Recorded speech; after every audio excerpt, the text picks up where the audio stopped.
The most surefire way to keep your job and make sure that you grow within an organization is to make sure that you have your boss's boss aware of what you're working on. Believe it or not, when it comes to advancement with an organization, it doesn't really matter what you do, it's more about who you impress, which is why when you look at a lot of people, you kind of look at them and say, oh, you're a brown noser, and you immediately get a little bit disgusted with them. Now, in this video, I'm not going to teach you how to be a brown noser, but I'm going to show you to get visibility into your organization so that you can get the attention of your boss's boss. Getting this level of visibility in your organization can open up doors that you didn't even think were possible. It could give you access to new projects, it could give you access to a promotion, it could give you access to other parts of the organization that maybe you weren't familiar about working with. So you might be thinking, I can get their attention anytime that I want. But typically there's some roadblocks that when you try to be more visible within your organization, or you try to have more of a profile within your company, there's a few roadblocks that tend to pop up for most employees. First is the lack of opportunity. If you don't have the chance, or you don't have the time window, or you don't have the project to impress your boss's boss,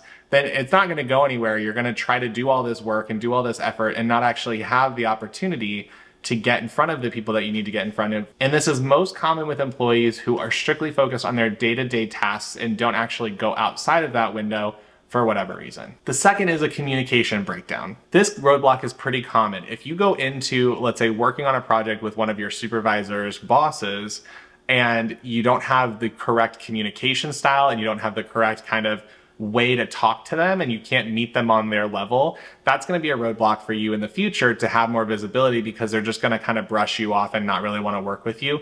Alternatively, if you come on too strong and your communication is too overpowering, because they're not going to be sure if they can trust you or not to work on the project and see it through all the way to the end. And the third main reason, and I've suffered from this too, is imposter syndrome. Just this idea that I shouldn't be here, I'm not the right person for this job, I can't do this project, especially if a project is reaching the level where your boss's boss is actually a part of it. You might be thinking, oh, I'm not the right person for this job.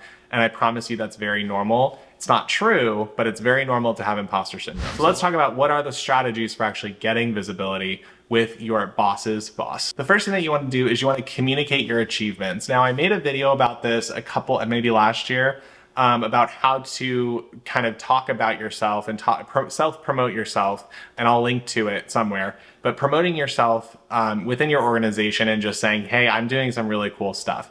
You want to get really comfortable, and the best way that you can do this is if you start practicing the art of self-promotion in the workplace with your team before you talk to any supervisors or higher up people. You want to be able to comfortably talk about yourself in a way that doesn't come off as arrogant, but also gives people that sense of like, this person really knows what they're doing and they really know what they're talking about. The long and short about it is you want to know where you want to go, where's the destination that you're trying to work toward, and what are the highlight points, I guess. What does that highlight reel look like for you when you get to that point? And you want to make sure that you can position your messaging and position your accomplishments within the framework of that goal that you're trying to get to. Does that make sense?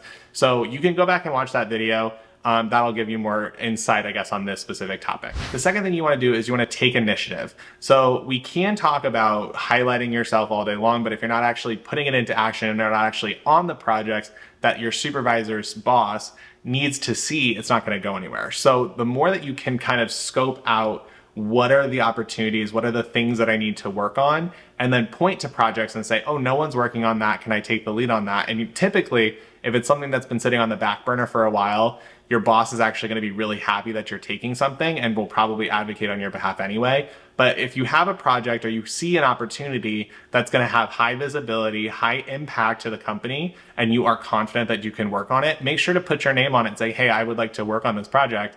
And if you can actually take the initiative and make that happen and move the needle forward on that specific project, that's going to get you a lot of visibility, but it's also going to make your boss feel like really confident in your ability to execute. The third thing that you want to do is you want to seek feedback and act on it. Now, when I was coaching basketball, we always called this coachability, if a player is coachable.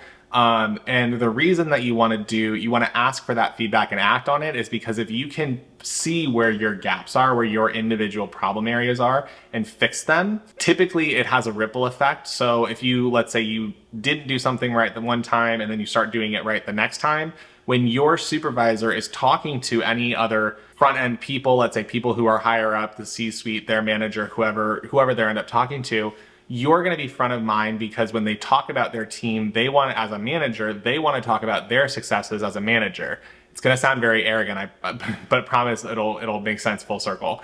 If you are able to ask your boss for feedback, take that feedback, act on it, and become the most coachable person on your team, your boss is going to see that as a win for themselves, and they're going to start advocating on your behalf, because they're going to see that you are actively putting in the time and the effort and the energy to become coachable, to make yourself better. And so when there's big high profile projects that come on, your name is going to be the front of mind, because they're going to say, oh, I have made this person better, and therefore they're able to work on this project and execute it. And I think they'll really impress the people who the project is for. So take feedback, act on it, and become more coachable. Number 4, you want to be visible in meetings. Now, I'm not just talking about putting your camera on in a Zoom meeting or commenting every now and then when somebody asks a question, but be really present. If you have questions or you have comments that you need to add, I'm not telling you to make up questions or to try to make yourself sound smart when you're in a meeting, but if you genuinely are in a meeting and you have genuine questions or things that you just don't understand or that you need feedback on, or an idea that you really want to pitch,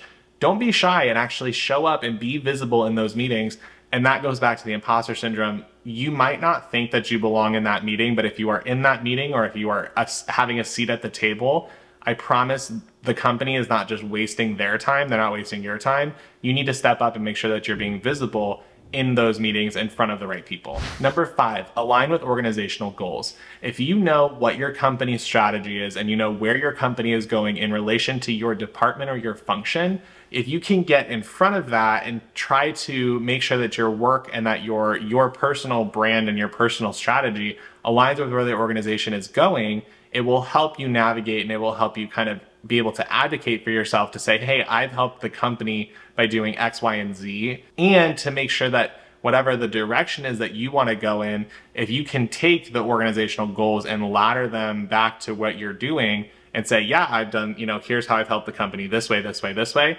It won't pay off right away, but it will be something that after a long period of time, when promotions come around, when raises come around, you will have a really good business case to say, these are the things that I've done that ladder up with what we have worked on.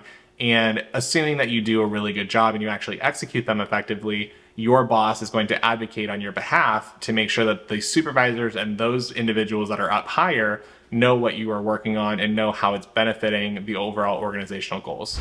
And number 6 is to leverage social media. If you haven't already connected with or followed or connected or became friends with individuals in your organization through LinkedIn, or other professional platforms, but I think LinkedIn's probably the best one. If you haven't already been in contact with those individuals on social media, do that. Typically, a lot of executives will just add people anyway. Like if they know you or they know of you, they'll add you. But by adding those individuals and then posting on social media relevant content about your company, about your job, things that you're working on, cool wins that you have, maybe an event that you've been working on, whatever it looks like. If you are able to build out a social profile, build out your social media kind of engagement, or build your community, and then add those individuals into your community, they're gonna be noticing that what you're working on and what you're doing is really cool, and they might even come and talk to you about it, they might talk to your boss about it, but being able to actually create those profiles and get your work and your messaging out to those executives or those individuals that you are trying to get their attention